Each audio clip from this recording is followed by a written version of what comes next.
Juve plan record Mbappe bid, United unsettle Sevilla's Kounde, Real Madrid keep an eye on Reyna, Napoli to appeal point ruling, and a transfer roundup all coming up in the next few minutes. As I am your host, Matt Froelich, you are the One Footballers, and this is the Daily News.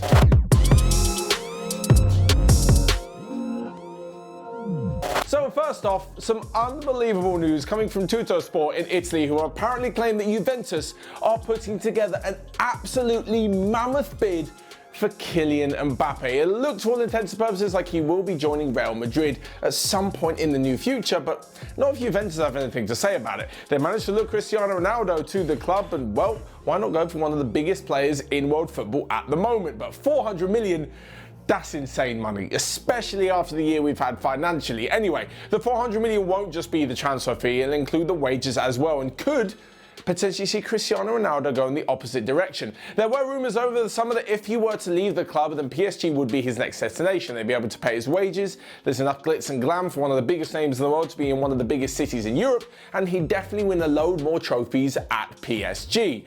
So, for those of you who thought of Ronaldo and Mbappe out front together with the ball in behind, the unbelievable front three, it may not happen. And in all honesty, this deal is probably not going to happen either. Yes, it sounds like a dream move, and yes, Juventus could maybe put the money together at some stage, but getting rid of Ronaldo, spending 400 million on whatever wages and whatever length contract for Mbappe, I just can't see it happening. In all honesty as well, what would Mbappe gain by moving to Serie A, where it's getting more competitive, completely understandable? What would he gain by going there and just joining the strongest team? Like, at least if he goes to the Premier League or La Liga, he's going to be in a 2 or 3-way fight for the title for the most part in the upcoming seasons. If Juventus signed him, they just get even stronger and they'll probably smash the league even more than they already do. Of course, I have said on the channel quite a few times, I think Inter Milan and Antonio Conte have a chance of rectifying this, but if Juve sign Mbappe, it's just game over. Anyway, as for the French striker, he scored his 16th international goal last night as they beat Croatia 2-1 in a repeat of the final. As for Juventus and PSG, well, apparently they're both looking at Real Madrid's Sergio Ramos, who has 1 year left on his current contract and could leave on a free transfer at the end of the season, although that one also, I think, is rather unlikely to happen. Next up though, Manchester United apparently unsettling Jules Kounde, the Sevilla defender, because, well, he's got a new contract off on the table, but he's heard that United could be interested.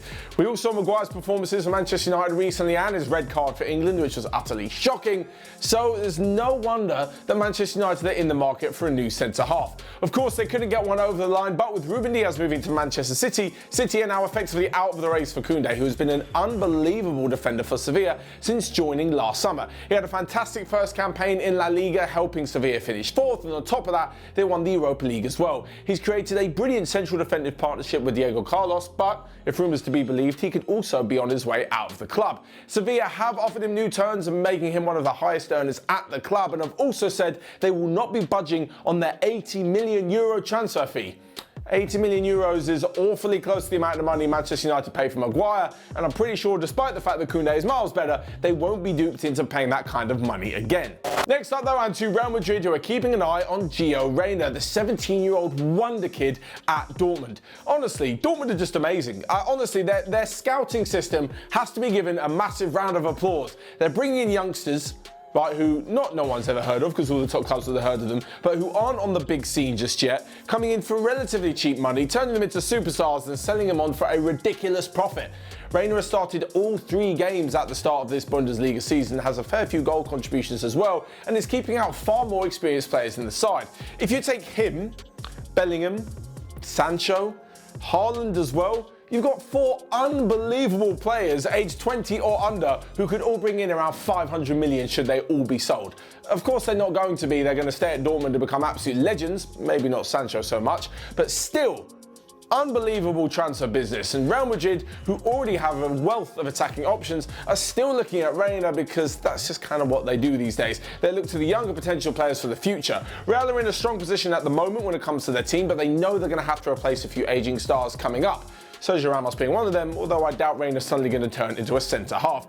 The attacking midfielder, if he joins, could link up with the likes of Vinicius Jr., there's Rodrigo, there's Martin Odegaard. There's such a wealth of attacking options that Real Madrid could be stacked in the coming years in the attacking positions. Next up then, and to Napoli, who have a right to feel aggrieved. They last month pulled out of a game against Juventus because they were not allowed to leave Naples because they had two players who had contracted the coronavirus. Because they didn't show up, Serie A inexplicably awarded Juventus a 3-0 win, despite the fact they knew that Napoli couldn't travel. Now, the 3-0 win has been officially confirmed, and Napoli have been docked 1 point, which they're set to appeal. And honestly, I just don't get it.